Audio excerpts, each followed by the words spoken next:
Hello, we begin in Gaza, where Israeli warplanes have continued their attacks on residential areas in the center and the south. A warehouse sheltering displaced Palestinians was hit in Deir al Balah. Ambulances took the injured to Aqsa Hospital nearby. At least 27,500 Palestinians have been killed since Israel's war on Gaza started in early October.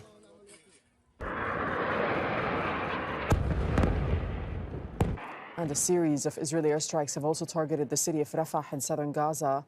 Ambulances took the injured to the Kuwaiti Hospital. Nearly 2 million Palestinians are in the area on the border with Egypt after being told by Israel to leave the north of Gaza. Displaced Palestinians who fled to central Gaza from the north say they have no water to drink. We don't have a single tomato. There is no water, no electricity, no food, nothing to drink, no bathrooms. We use the tents and we drowned. Our women drowned, our children drowned, and we are humiliated. It's enough. It's enough. We do not want wars. We've been displaced from Gaza for 115 days today. We've been abandoned. We have children, and now we're infected with diseases. It really is truly enough. We'll now speak to Hani. Mahmoud Hani is joining us from Rafah in southern Gaza. Hani, and that is where there have been airstrikes overnight and also increasing worries that the ground offensive may begin soon. What are you hearing on the ground?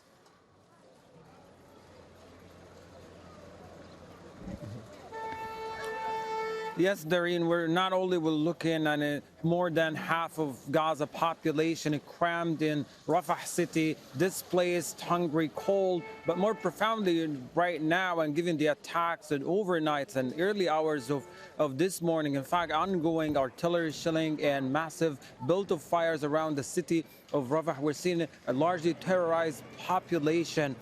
Overnight, we're talking about 11 people have been killed inside residential homes they were sheltering in a series of relentless airstrikes in Hayy al-Salam neighborhood. That's at the southern part of Rafah city, very close to the Egyptian Rafah border, as well as in the central part of Rafah city, an area largely designated as a safe area for the vast majority of displaced Palestinians who arrived to Rafah at the initial weeks of the war. And more of this just within the past couple hours, a more intense bombing campaign taking place is still in Rafah city, while at the same time there is a growing fear and concern of an imminent ground invasion going to come to Rafah, and very consistent, largely consistent with statements made by the Israeli military officials or the political leaders about the intention of coming to Rafah, just throwing the fate of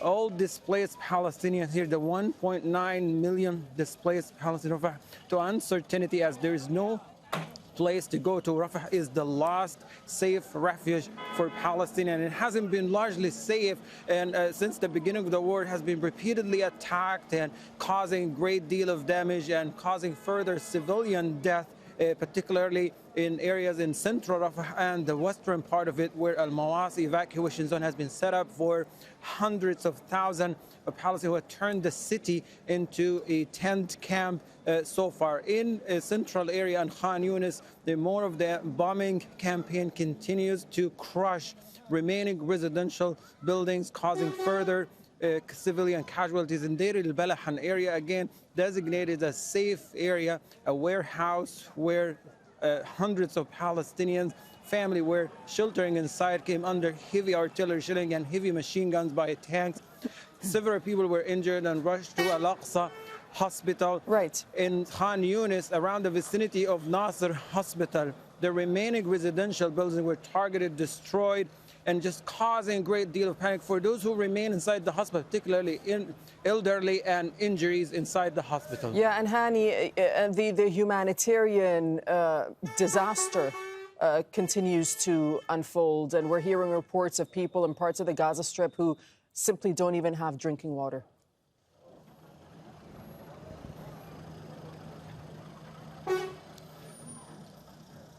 Yes, that is correct. And around the area where we're reporting it from, there is a desalination station here that hasn't been operating efficiently given the fact that there is not enough fuel to run the power generators so people can get access to clean drinking water. The vast majority of water available right now is contaminated water, and we are aware of the cases documented by the World Health Organization and by medical teams in Rafah city of the spread of diseases, particularly poisons and hepatitis A, given the contamination in the drinking water, particularly in evacuation zones where we talk about very crowded, packed areas and less sanitations available right now. The infrastructure for hygiene has been largely destroyed or severely damaged by the ongoing bombings. It's just not only drinking water that is not available, but also basic needs. We're talking about survival items, things that are needed by women as well as newborn babies or little children who are in need of these survival items to help them combat these difficult conditions. Now, all of this happening, of course, while at the same time there's a mounting pressure as, again, talks about the possible ground invasion is going to cause further destruction and further civilian casualties. And it's important to point out the vast majority of health facilities in Rafah city are small or mid-sized hospitals, largely unequipped and unprepared for large numbers of injuries. Thank you so much, Hani. Mahmoud reporting for us from Rafah in the south of the Gaza Strip.